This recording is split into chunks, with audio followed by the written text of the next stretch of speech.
Ahora sí. Bueno, ahora sí, buenos días para todos. La verdad que es un placer estar acá nuevamente en México, en este recinto que es casi una casa para mí desde el año 2006, cuando vine por primera vez.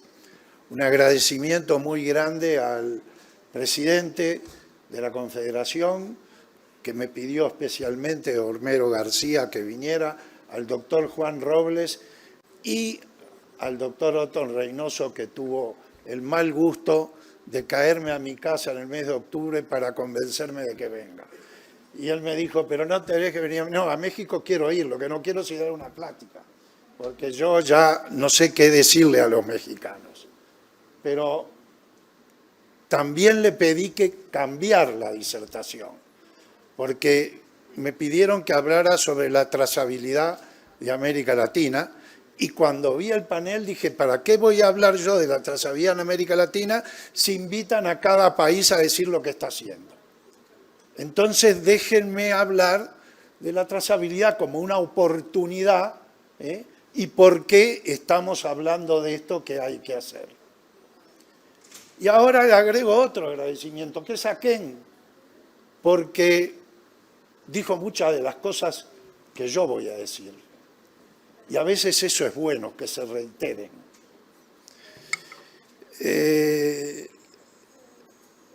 Humberto Eco dijo, las redes sociales le dan el derecho de hablar a legiones de idiotas que primero hablaban solo en el bar después de un vaso de vino sin dañar a la comunidad. El drama de Internet es que ha promovido al tonto del pueblo al nivel de portador de la verdad. Con Internet te fías de todo porque no sabes diferenciar la fuente acreditada de la disparatada. Pero dicho esto, Internet y las redes sociales cambiaron todo nuestro entorno y seguramente lo van a seguir cambiando y debemos estar mucho mejor preparados. Tengo una buena noticia para darles y una mala noticia para darles. La buena noticia es que vamos a seguir comiendo carne.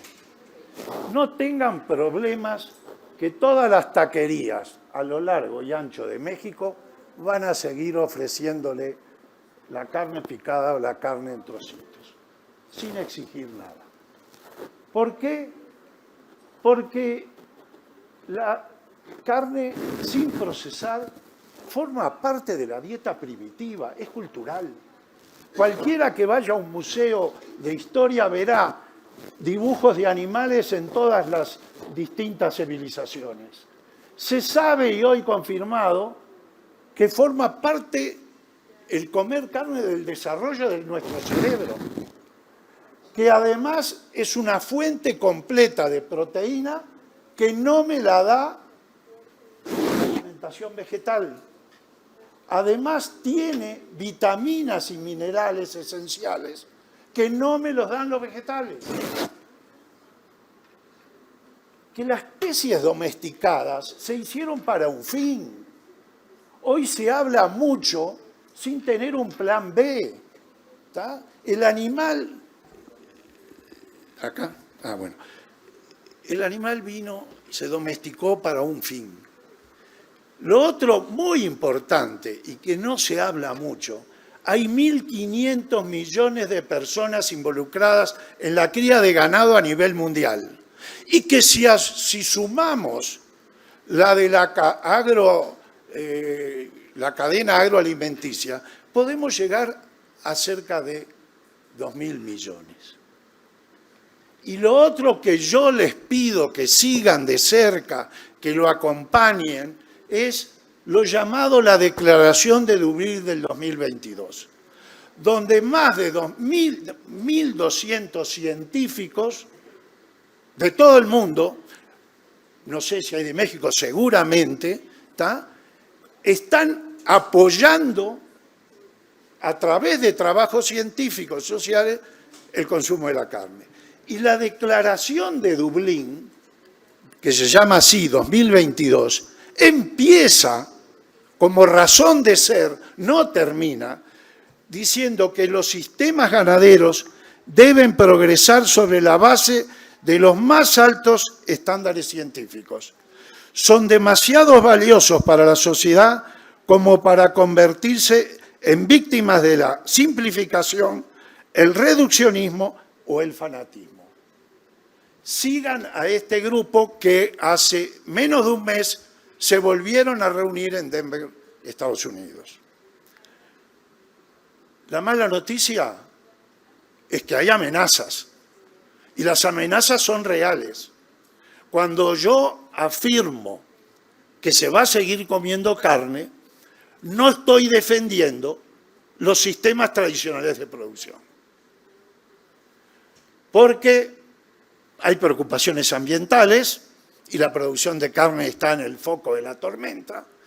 Hay los temas de bienestar animal y yo en este recinto, más allá de que después me peguen como un caño, ¿está?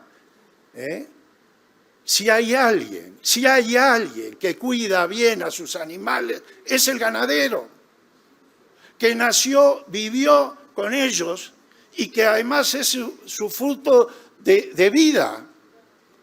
Entonces, eso es bien un tema, perdónenme, bien europeo, pero hay que atenderlo. La dieta basada en plantas, ¿tá? Eso es una amenaza. Más allá de todos los problemas, y que además nadie dice que muchas veces es ultraprocesada. ¿Tá? Las preocupaciones por la salud, que cada vez, lo voy a tocar más adelante, cada vez más, o ya es un hecho, que todo asocia su salud a lo que come. ¿Tá? Entonces, todo esto hace que tengamos que aprender permanentemente cosas nuevas para producir diferente. Pero lo más importante, ¿tá? Bueno, las carnes de laboratorio, claramente, que nadie dice lo ultraprocesadas que son. Pero lo más importante en este aprendizaje de cosas nuevas es el aprendizaje a desaprender. Lo que muchas veces nos hizo exitosos para producir, hoy resulta que tenemos que enterrarlos porque no lo es exitoso. Y eso es otra de las cosas que realmente tenemos que empezar a darnos cuenta, que es dejar de lado cosas que nos hizo exitosos para otras cosas de nuevo. ¿Tá? Pero si yo quiero ir a algún lado, tengo que tener claro a dónde quiero ir. Y para eso debo de tener objetivos muy claros. Si yo no tengo objetivos claros, si yo no sé a dónde quiero ir, no voy a llegar a ningún lado. El mundo de hoy es de hiperactividad, pero no solo de un dinamismo cambiante permanentemente, que obliga a los gobiernos, que obliga a las gremiales, pero que obliga al ciudadano común a manejarse de esa manera si no quiere realmente hundirse. Y eso es lo que estamos hoy viviendo todo el tiempo, que uno quiere otra, que otro quiere otra cosa, que otro quiera esto, ¿tá? Y con las redes sociales, hablando, que damos por válido cosas que ni siquiera tienen sustento. ¿Cómo ha sido la etapa de los alimentos después de la Segunda Guerra Mundial? Lo primero, en la posguerra había que tener comida. Punto. Había que tener comida. Pero después que tuvimos la suficiente comida, empezamos a hablar de la calidad. Con la definición que es calidad que cambia para muchos. Después que tuvimos comida y calidad, bueno, ahora tiene que ser segura y sana. Ahora estamos viviendo la etapa, ¿tá?, que tiene que ser suficiente, calidad, segura y sana, pero producida respetando el medio ambiente y el bienestar animal. Y yo me animo a adelantar que en cualquier momento empiezan a exigirnos el uso adecuado de los antibióticos. porque ya en los países que miden, como Estados Unidos, están teniendo muy serios problemas en la salud humana por el uso indiscriminado de antibióticos en el animal y que no hay resistencia a los humanos. No me extrañaría que sea una exigencia en puertas. Y esta, para mí, es de las transparencias más importantes que les voy a mostrar. Cierto que pensé que lo tenía acá. Más importante, lo que pasa, me lo ponen en una distancia que mi vista ya no me da. Que voy a mostrar porque todos lo leemos, pero nunca lo asociamos a nuestro diario vivir. En Estados Unidos le gusta nombrar a las generaciones. Y ellos tienen nombre de las generaciones por lo menos de la mitad del siglo XIX en adelante. Estas tres generaciones, la de cual yo estoy en el medio,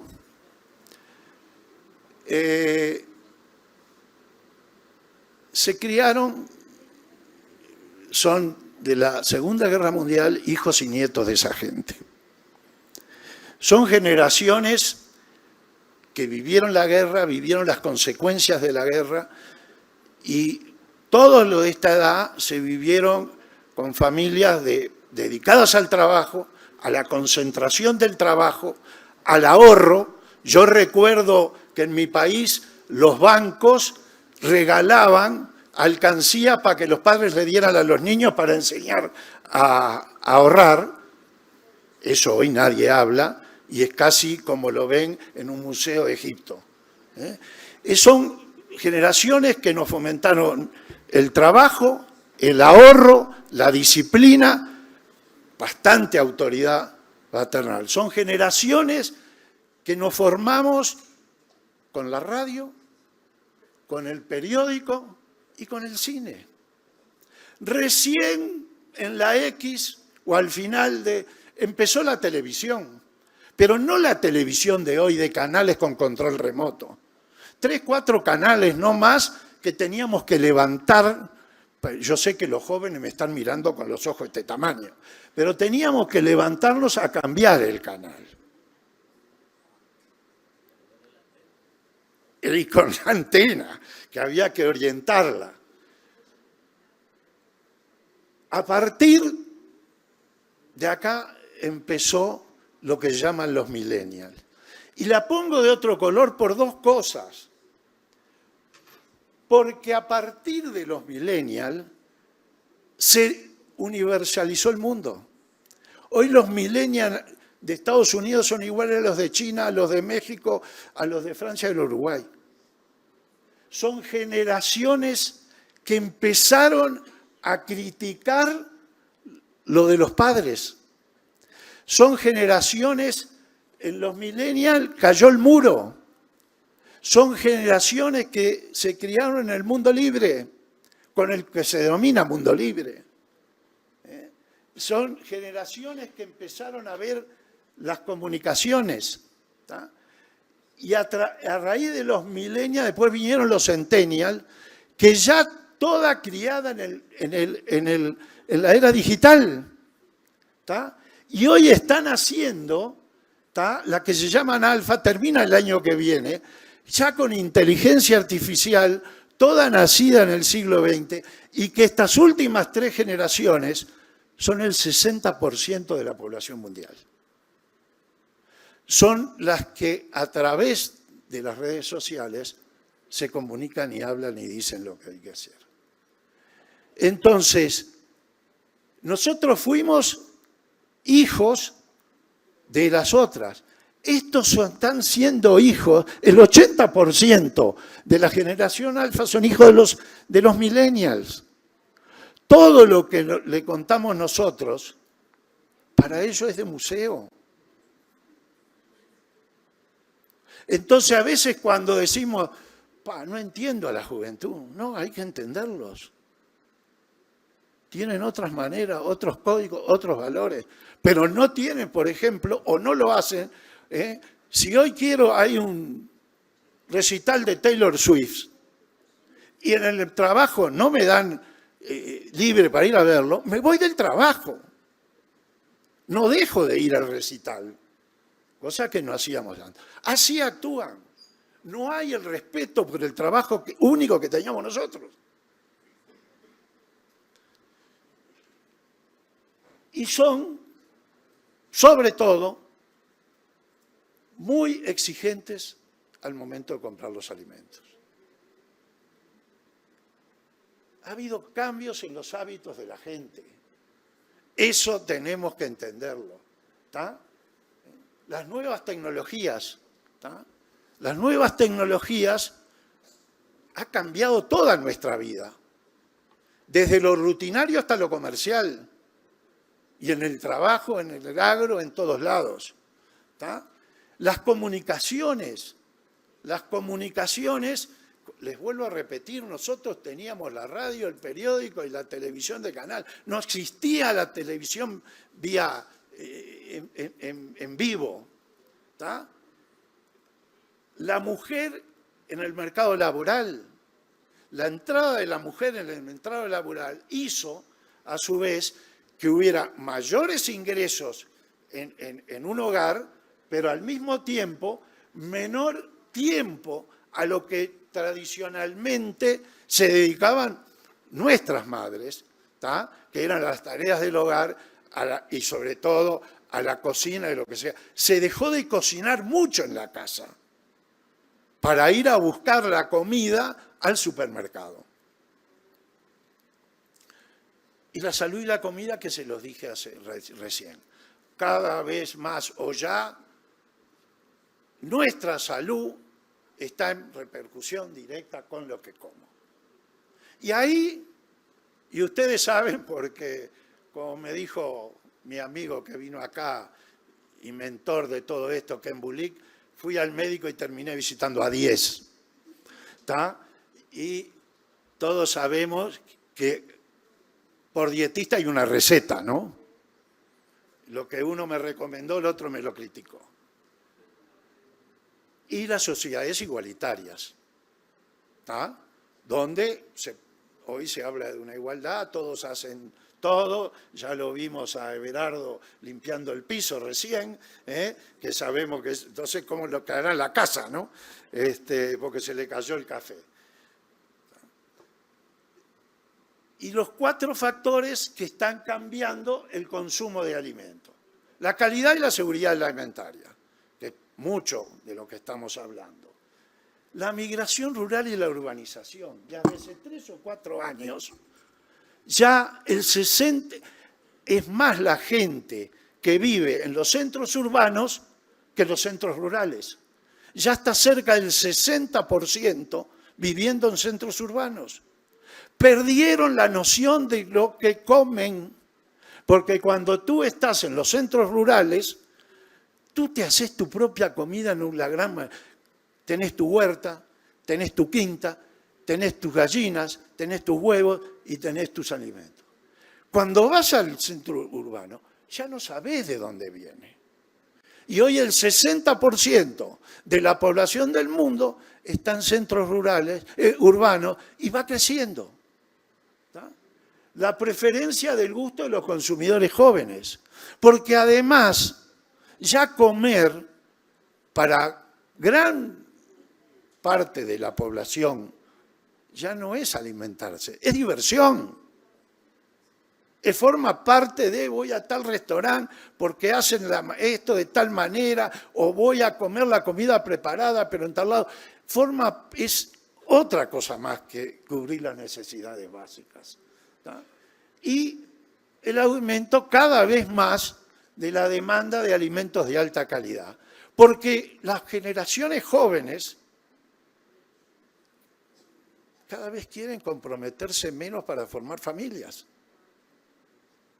Hoy vemos, y lo hablaba con gente acá, amiga de toda la vida, ¿y tus hijos cómo están? Y bueno, ahí están, pero prefieren tener mascota. Y eso lo vemos. ¿Cómo se abastecía una familia hasta mitad de la década del 60? Iba al almacén, le daba la notita al almacenero de lo que quería comprar, el almacenero se daba vuelta y de lo que tenía en la estante le elegía y se lo llevaba. Así nos abastecimos hasta 60 y 70. A partir de ahí empezó esto. Empezó a sustituir al almacenero por los santos centros supermercados, donde desapareció ese almacenero asesor y el único que hay empleado para guiarme en un supermercado es uno que me dice lo que usted quiere está en tal góndola. Y después con lo que yo me guío es a través de la etiqueta. Y esa es la que me vende confianza. Y eso es fundamental. Y ahí vienen los conceptos como trazabilidad. ¿Tá? Porque lo que tenemos que entender hoy, en esos cambios de paradigma, que hoy uno ya no vende un animal. Lo que está vendiendo es confianza. Estamos en época en que vendemos confianza. Y eso es lo que nos rige. ¿Tá? Por eso tenemos que pensar que nosotros hoy, cuando nos vamos de acá, seguramente muchos vayamos a un supermercado a comprar algo para comer en la casa. Ese que nosotros criticamos, el consumidor que nos critica, nos persigue, somos nosotros. Consumidor somos nosotros. Yo de aquí, como asesor o consultor, me voy y voy a elegir. ¿Y qué hago? Miro la etiqueta. Y miro la etiqueta. ¿Y cuál es mi principio que me baso al elegir la etiqueta? Es que si quieren vendernos, sus prácticas de producción deben cumplir con nuestras expectativas. Eso es lo que estamos viviendo hoy. ¿Tá? Entonces, nadie quiere esto. Nadie quiere esto. ¿Tá? Ni a través de las redes sociales de televisión, que me rechace un producto adelante de las cámaras. Esto es demoledor. ¿Tá? Coca no, agua. Y lo vio todo el mundo. Las marcas no son más lo que ellas dicen. Es lo que dicen los consumidores a través de las redes sociales de las marcas. Ese es el poder del mundo digital hoy. Y entonces eso está llevando a las empresas a recoger para poder adaptarse a esto. Porque hoy a través de una red social en cadena pueden hundir a una empresa. Por eso el nuevo consumidor requiere trazabilidad. Porque con la trazabilidad, al ver que un producto está trazado, verifica la autenticidad, toma decisiones informadas, sabe que ahí hay atrás algo protocolizado, le genera confianza y promueve la transparencia. Porque es muy claro que si yo en esa elección de un producto y lo miro y leo la etiqueta, no me genera confianza, no lo voy a comprar, pero además lo voy a comunicar. No está el solo y simple hecho que no lo llevé. Lo comunico. Miren que están vendiendo, yo qué sé, carne con la etiqueta vencida, cualquier cosa. Y eso hoy pone los pelos de punta a las empresas, a los fabricantes, a los gatos, porque está sujeto a eso. ¿Tá? Los códigos de hoy es que no solo es parecerlo, no solo es serlo, no solo hay que tenerlo, sino que hay que demostrarlo para vender. ¿Tá? La base de la confianza es la transparencia. Eso es hoy. acá tengo mis buenos amigos y colegas de Uruguay que están en cargos muy importantes y lo habrán vivido. Cuando empezó la trazabilidad en Uruguay, 2000, fin del 90, la gente decía, ¿pedirnos trazabilidad nosotros que tenemos la mejor carne del mundo? Y yo le decía, no, la mejor carne del mundo la vas a tener cuando el consumidor lo diga. Mientras no lo diga el consumidor, no la tenés. Y con el consumidor no le alcanza con lo que digas tú. Y yo voy a decir algo que puede caer duro. Nosotros somos latinoamericanos y ya para el mundo desarrollado latinoamericano son mentirosos. Entonces, de principio no te creo. De principio no te creo. Tenías que demostrarlo. Y esta definición, la verdad, a través de mi experiencia, se las escribo yo. La trazabilidad es la herramienta que nos permite llegar al origen de un producto con precisión lo más cercana al tiempo real. En caso de la producción de carne, debe al menos permitirnos desandar el camino desde donde se faenó, pasando por dónde y quién vivió, hasta su nacimiento. Esto no solo garantiza la seguridad alimentaria, sino que también promueve prácticas sostenibles y de bienestar animal. Pero además, trazabilidad cada vez más es cómo se caracteriza. Y se caracteriza a través del alcance, la profundidad y la precisión. Entendiendo por alcance la cantidad de información registrada en un sistema. Es decir, cuántas cosas yo ingreso en la base de datos.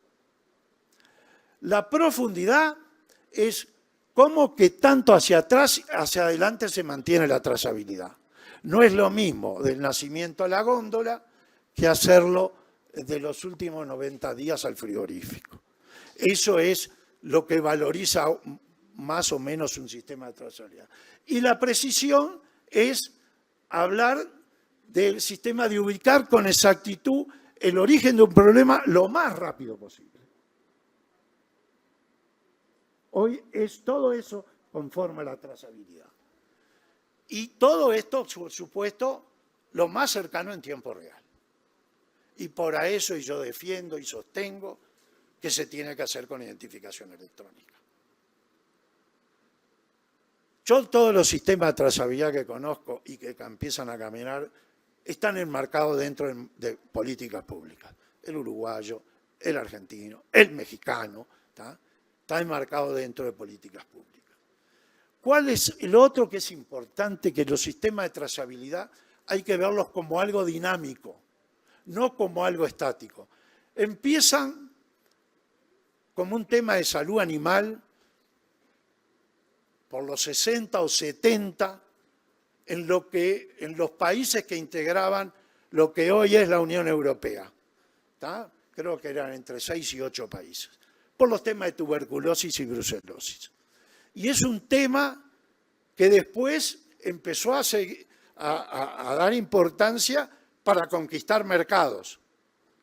Después vino que aparte diferenciar, porque yo qué sé, bueno, voy a poner el caso de Uruguay. Voy a tal mercado y va a Brasil y dice, bueno, pero yo tengo una trazabilidad que Brasil no tiene. Ahí empieza la diferenciación. Pero después empezó lo que dijimos, ahora el medio ambiente, que sea respetado el medio ambiente. El tema de bienestar animal, ¿está? Y lo que yo les dije hoy, ¿cuánto tiempo va a tardar que aparezca el tema de exigentes de antibióticos? En el medio está, y no lo nombro, está el tema hormonal también, de no dar hormonas. ¿Está? Bueno. Pero, como lo dijo muy bien Ken antes que yo, y yo lo tenía escrito, así que yo no lo copié de Ken, que eso es lo importante. La trazabilidad no es una receta, no es ir a Francia, Australia, Uruguay y vengo lo que... No. Hay que hacerla y adaptarla a las necesidades de cada país. hay que estar también preparada para cierta respuesta. Pero hay cosas que dónde nació, con quién vivió y dónde se faenó, es así. Y en una base de datos que proteja la información.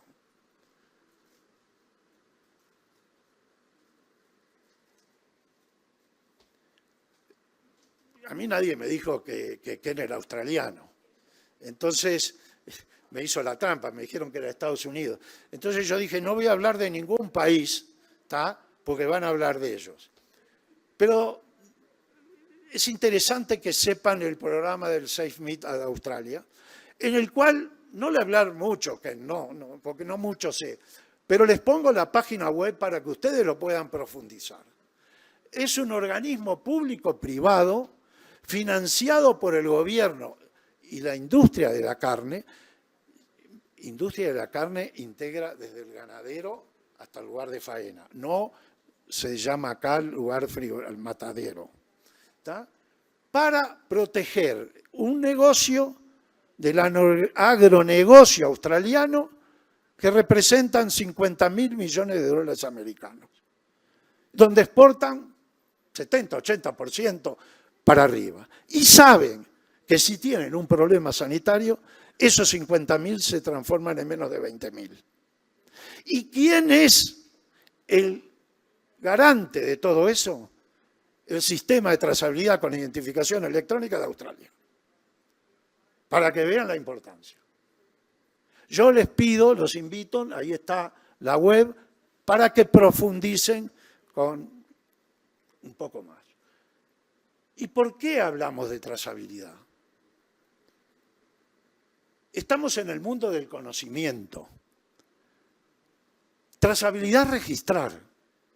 Y al analizar eso, nos damos cuenta que trazabilidad es información. Y la información es conocimiento.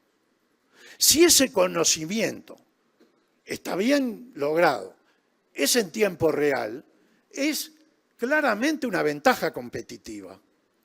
Y esa ventaja competitiva se va a transformar en valor agregado. Lo que sí siempre les digo que para recordar, la trazabilidad formaliza el negocio. Eso a muchos no les gusta, porque pone las cosas negro sobre blanco. Yo he ido a países en América Latina, ¿tá?, donde los conferencistas han dicho, acá la informalidad es un 60%. Bueno, antes de hacer trazabilidad, formalicen. Eso es una de las cosas que hace la trazabilidad. Produce un cambio cultural de fondo en la forma de realizar el negocio. Hay que registrar. Y finalmente actúa en la ganadería de una manera transversal. Normalmente el ganadero, tradicionalmente, se mueve de manera vertical, no importándole mucho lo que hace el vecino, los vecinos. Sí el lindero, pero no mucho más. Ahora no, como es un tema que arranca con la salud animal y puede bloquearme mi establecimiento a veces hasta 25 kilómetros a mi alrededor, ya me empieza a saber, a interesar qué hacen, lo que sea. Estos son cosas que cambian la trazabilidad. Ahora, ¿cuáles son los componentes de un sistema de trazabilidad? Y los componentes de un sistema de trazabilidad básicamente son tres. Una base de datos, la identificación de los animales y la recolección de los datos que surgen en el campo y los tengo que trasladar a la base de datos. Y aquí yo siempre digo que esta es la parte más costosa de un sistema de trazabilidad. Y por suerte, Ken también me apoyó, ¿tá?, cuando dijo, yo no voy a decir la palabra que dijo él porque en Uruguay a mí no me caen bien, es capacitación, capacitación, capacitación. Entonces la autoridad competente, que es la que tiene que definir, ¿Está? O sea, acá lo primero que yo le estoy diciendo es que identificar nuestra habilidad. Identificar solo nuestra habilidad. Y como dice mi amigo Jorge Acosta, pero no hay trazabilidad sin identificación. Y para la autoridad competente, yo les voy a decir que lo más fácil a decidir, y voy a tratar de explicarlo, es la elección de la base de datos y elección de los identificadores. Porque ahí hay profesionales que le van a solucionar el problema y después están ellos para censurarlos. Pero el costo grande es la recolección de los datos, que en la mayoría o en toda América Latina, los que toman los datos muchas veces es gente que ni siquiera sabe leer y escribir. Por eso yo defiendo la identificación electrónica, porque usar un lector es más fácil que un teléfono celular que tienen todos. Y la capacitación y la formación para que eso se haga bien es fundamental. Porque todo empieza por tomar bien el número del animal. Si yo no tomo bien el número del animal, voy a construir, por más buena base de datos, una mentira soberana. Voy a llenar PowerPoint, los burócratas van a sonreír, pero están mintiendo. Porque todo empieza en el campo. Atiendan al ganadero, por favor,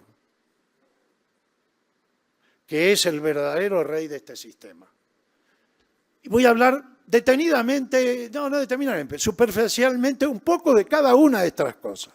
Una base de datos, ¿tá?, que tiene que asegurar la protección de la información, porque eso es muy importante, tiene 4 puntos claves mínimos, que tiene que tener un sistema uniforme de identificar los establecimientos. ¿Tá? UPP, ¿no? En México son los UPP. ¿Tá? Tiene que tener un sistema uniforme para identificar los animales. Un sistema uniforme para identificar el propietario. UPP, animales propietarios. Y también identificar aquellos no tenedores de animales, como los vendedores de aretes, los tianguis, todo ese tipo. Todo eso tiene que estar en una base de datos. El otro que hablamos era el identificador. ¿Tá? El identificador, si ustedes se están dando cuenta, es la que da la cédula de identidad al animal. ¿Tá? Por eso es importantísimo saber elegirlo. ¿Tá? Un identificador tiene que tener legibilidad y estabilidad dimensional durante todo el tiempo que esté en el animal. Durabilidad y resistencia, precisión, siempre se tiene que leer el número. Seguridad, que capaz pasa como igual, es una de las cosas que yo le doy más importancia, porque tiene que tener la mayor capacidad de retención en un animal y la inviolabilidad. Tienen que ser inviolables. Esa que ustedes acá en México lo ven como la cabeza negra, adentro hay un tema de investigación y desarrollo para que eso no evite que sea violable, que mucho es lo que quieren. Y la conformidad, o sea, conforme con la autoridad competente. Lo otro, que esto que parece, bueno, ¿y cómo lo elijo? Hoy está simplificado. Hoy tenemos a ICAR, lo primero es, tenemos a ICAR. ICAR ya es la solución para una cantidad de pruebas que debe tener el arete. Y además tiene incluso más de una calificación. Y yo, para hacer una cosa en serio, digo, bueno, voy a ICAR Full Certification. Pero también hay certificado, dijo. Pero también recomiendo cosas que por lo menos mientras estuve en actividad, ICAR no hacía. ¿Tá? Creo que lo dijo Ken, que hacer también pruebas de campo para los distintos ambientes, por lo menos países grandes, y climáticos, geográficos que tiene un país. Lo hace México. lo hace Australia. ¿Tá? Lo otro muy importante es, está bien, tú me ofreces, pero ¿en qué mercados estás? ¿Y qué volúmenes de venta estoy? No es lo mismo estar en Tanzania que en Australia. ¿Está? Eso tiene que averiguarlo la autoridad competente. Porque otra cosa que yo les digo, para los que empiezan, ¿tá? Que lo hemos hablado en México y en Uruguay, después que empiece un sistema a funcionar, el ganadero siempre tiene que tener el arete. Si va a la ventanilla a buscar el arete y no hay, porque la empresa que me ofreció me mintió y no tiene la capacidad de producción que tiene y no me provee, ahí se viene la guerra. ¿Tá? ¿Y tenés capacidad para distribuir o no? Demostrámela. Ojo con los papeles. Y los burócratas se pierden, y más si meto a gente que no son del medio, abogados, contadores, ¿tá? Porque aquí manda la realidad fuera de ello, que es el campo. Y después la logística para producir en sistemas oficiales. ¿Qué trazabilidad tenés tú ante una contingencia? Nosotros en Uruguay hemos tenido algún problema y cuando se avisó, en 48 horas teníamos la respuesta. Todas estas cosas, ¿tá? Y insisto, sobre la inviolabilidad y la retención, son importantísimos al elegir un arete. En un esquema de trazabilidad, el identificador, y esto es lo importante, porque la gente lo ve una cosa frágil que lo minimiza, pero el identificador es el que asocia a un animal a un propietario en un territorio, en una base de datos.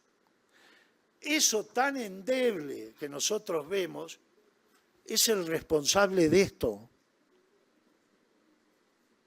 Por eso yo tengo que comprar algo que me solucione un problema y no que los cree. Porque el día que se empiecen a caer, porque elegí mal, a la autoridad competente se le viene la guerra.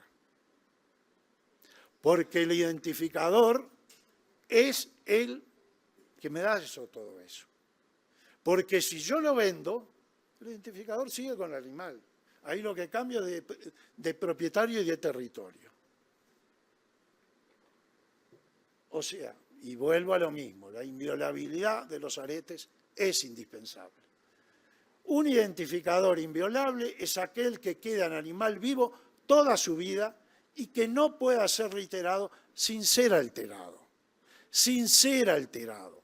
Porque esto lo hace cualquiera, pero queda alterado y se ve. Y ahí tiene que caer todo el precio de la ley, todo el peso de la ley.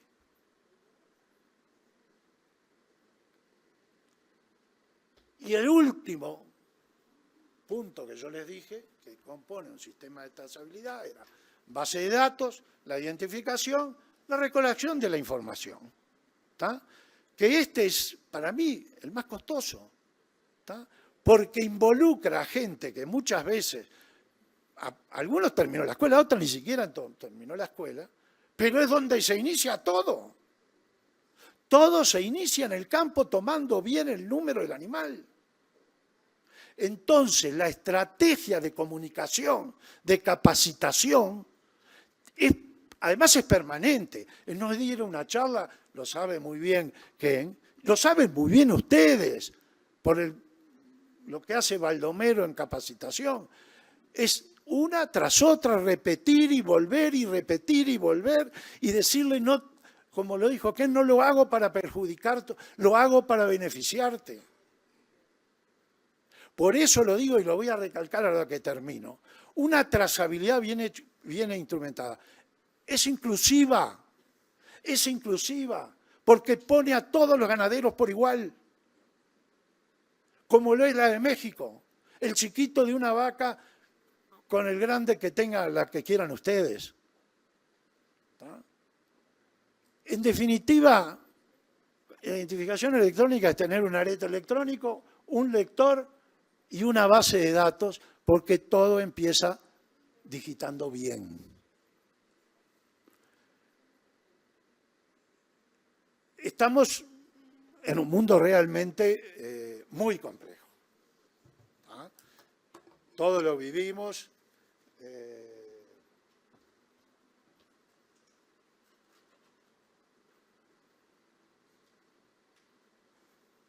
Solo tome eso. O sea que, y parte del desafío no es dejen de comer carne para comer carne ¿cómo se llama?, de una máquina 4D. Parte del desafío es alimentar 8.000, 9.000 millones de habitantes en aumento. Es no achicar la oferta de productos en la góndola, sino aumentar la oferta de productos. Y que cada uno compita dando las mejores garantías. ¿Tá?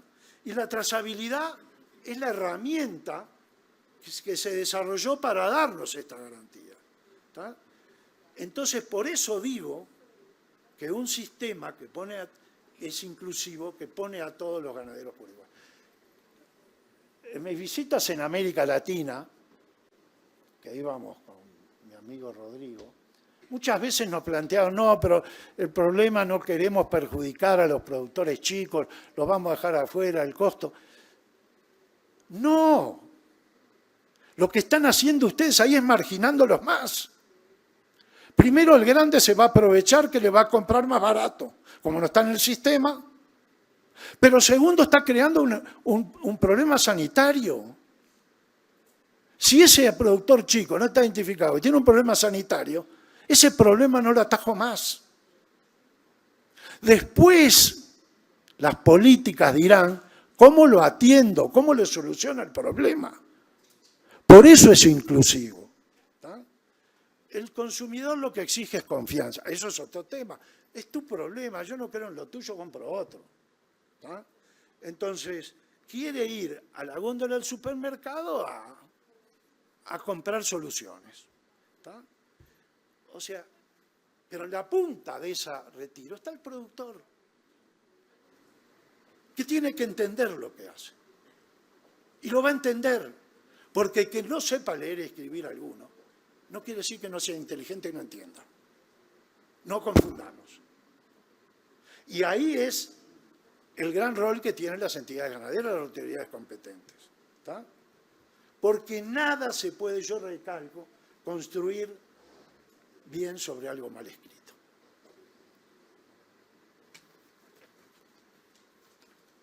Para terminar y como reflexión, implementar un sistema de trazabilidad significa considerar a todas las partes involucradas.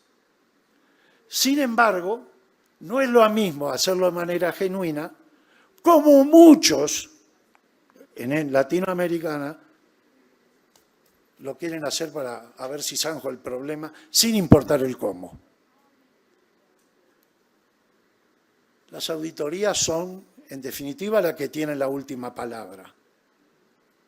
Pero lo que yo les digo es que la gente, a través de las redes sociales, puede ser implacable. Todo comienza con el registro adecuado del número único de cada animal en una base de datos que asegure la protección de la identificación o de la información, perdón, garantizando así la transparencia y la confianza en toda la cadena de producción. Solo entonces podremos garantizar un sistema efectivo y responsable que beneficie a todos los actores involucrados y fomente la sostenibilidad de la industria. Al final, la trazabilidad no solo es una herramienta para generar confianza, sino un compromiso con la calidad y la ética. Muchas gracias.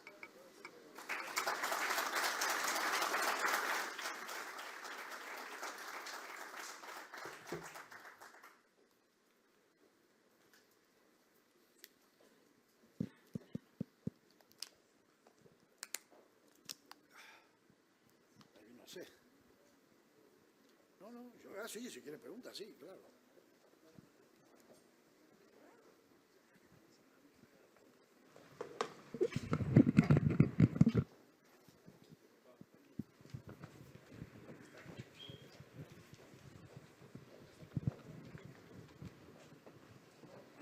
Bueno, una ponencia magistral de parte del ingeniero Hugo Durán. Si existiese alguna pregunta, por favor, para nuestro ponente, con muchísimo gusto lo tenemos para que siga ampliando y compartiendo sus extraordinarios conocimientos de la identificación animal.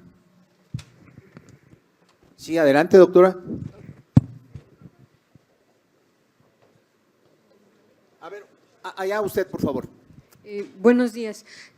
Solo una duda curiosa, en su opinión, en su experiencia, bueno, mencionaba, y es importante, ¿no?, que dentro de los sistemas de trazabilidad entren todas estos eslabones que la conforman, no importando si son productoras de baja densidad, ¿no? Eso muchas veces es menos complejo, por ejemplo, en la especie bovina, ¿no? Pero bueno, aquí en México existen especies que se producen en lo que se llama traspatio, en lo que se llama, pues, en casas, como parte de tener un ahorrito o de tener, bueno, hay quienes lo tienen hasta por proveerse un alimento que saben qué es lo que, o a partir de cómo se produjo, ¿no? Entonces, en su experiencia o bajo su opinión, ¿qué piensa de, por ejemplo, en sistemas de trazabilidad de, por ejemplo, estos pequeños o de baja densidad de aves o de cerdos, que son producciones muy hogareñas? ¿Qué piensa de introducirlos en un sistema de trazabilidad?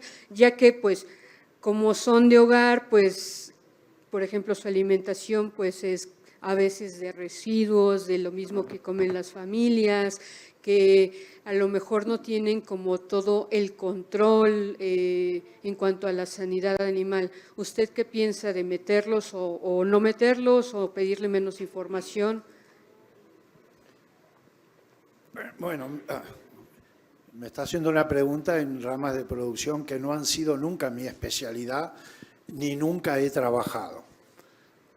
Claramente, cuando hablamos en un sistema de trazabilidad, donde el primer renglón es la sanidad, si yo quiero dar confianza a los consumidores, de alguna manera hay que buscar la manera para que todo sea controlable y trazado. Porque por más control que crea que yo tengo, no lo tengo. Porque la sanidad, a través de, acá hay veterinarios, viene por distintas maneras las enfermedades. El tema es una decisión de país y de política. Yo tengo entendido, pero la gente de México me lo dirá, que ya hay esquemas de trazabilidad en cerdos.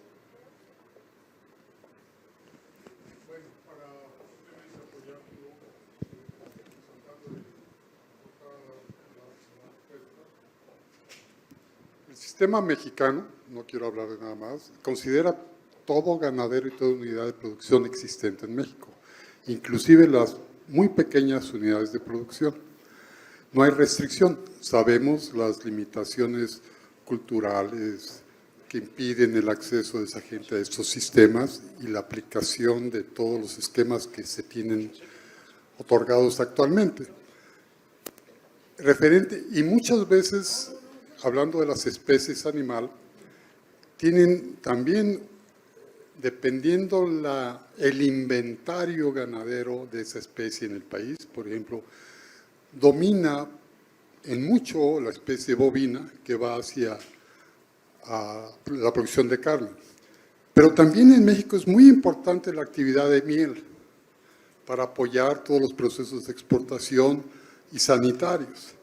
Pero también culturalmente la especie ovinas y caprinas son culturalmente asociados a la dieta del mexicano Y también intentamos tener los esquemas de trazabilidad. Aquellas unidades de producción que tenemos registradas para todas las especies, contamos con información de ellas.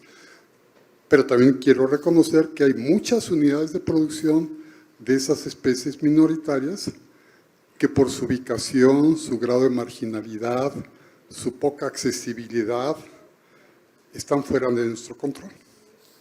De que como país necesitamos implementar las estrategias necesarias para hacer lo que Hugo dice, inclusivos, hablando de toda la población. Y en términos de prioridades, el gobierno ha determinado que la especie bovina es la que domina económicamente el escenario, ¿sí? Y por eso el gobierno está directamente, y esta organización está directamente involucrada en bovinos, en colmenas, que son las únicas dos especies que están legisladas. Las demás especies las atendemos porque estamos conscientes de que el control sanitario es muy importante. E hiciste dos preguntas, aves y cerdos. Son especies que se manejan en grandes cantidades en forma de lotificar y son altamente especializadas en términos generales. Sabemos que el sector porcino también tiene una representación de traspatio y las aves también tienen una representación de traspatio. Y en eso el gobierno federal ha ponderado, quizás no bajo el control directo de esta organización, pero sí bajo el control de esas organizaciones que se dedican a aves y a cerdos. Sanitariamente son por demás relevantes, ¿no? Pero al final de cuentas lo que quiero decir que son poblaciones objetivo que requieren ser reforzadas en México. No sé si... No, yo, Otón, digo, lo que quiero, hay países que tienen trazabilidad de aves. En Europa las hay. Es decir, lo que también tienen que pensar que cuando yo hablo de esos mercados más exigentes, está en México también ese mercado exigente. Toda esta zona de Polanco, les puedo asegurar que es un mercado altamente exigente. Y toda la zona hotelera de la Ribera Maya son públicos muy exigentes. O sea, que no les sorprenda que el día de mañana haya que elaborar una política que los incluya. Porque las herramientas están y que se hace en otros lugares, se hace. Una pregunta. Gracias por la presentación, Hugo, como siempre, ¿verdad? Con toda tu experiencia. Yo quería comentar... Pamela es amiga, ¿eh? Sí, además. Bueno, mira, yo quería preguntarte de tu experiencia y tanto tiempo que tienes en el tema de la trazabilidad. ¿Cuáles han sido los efectos o qué opinas tú de cuando hay subsidios gubernamentales para el pago del arete versus no ningún subsidio gubernamental? Esa quería oír tu experiencia personal en el tema. Gracias. Bueno, claramente el tema en Uruguay se da el arete y la distribución del arete. Gabriel Osorio, que es el director del sistema, lo puede hablar con propiedad. Todo lo demás corre por cuenta del ganadero, el movimiento, los lectores, lo que sea. Claramente es muy importante para el inicio, sin lugar a duda, ¿tá?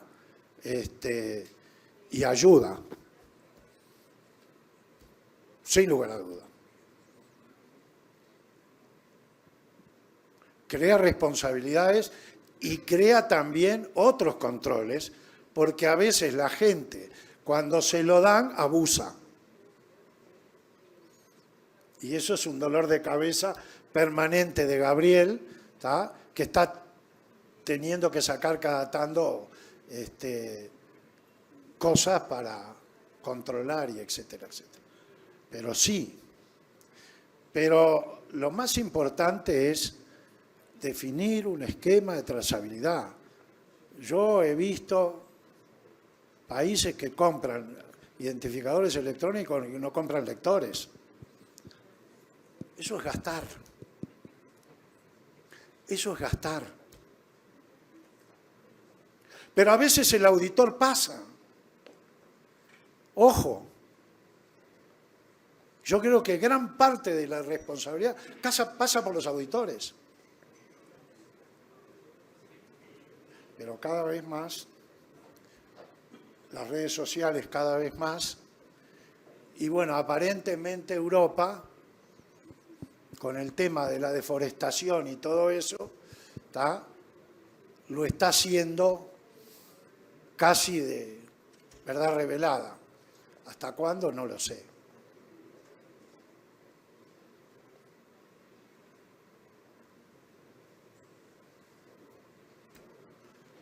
Ay, me van a tener que traducir porque no tengo... ¿Dónde dejé? No, lo tengo acá.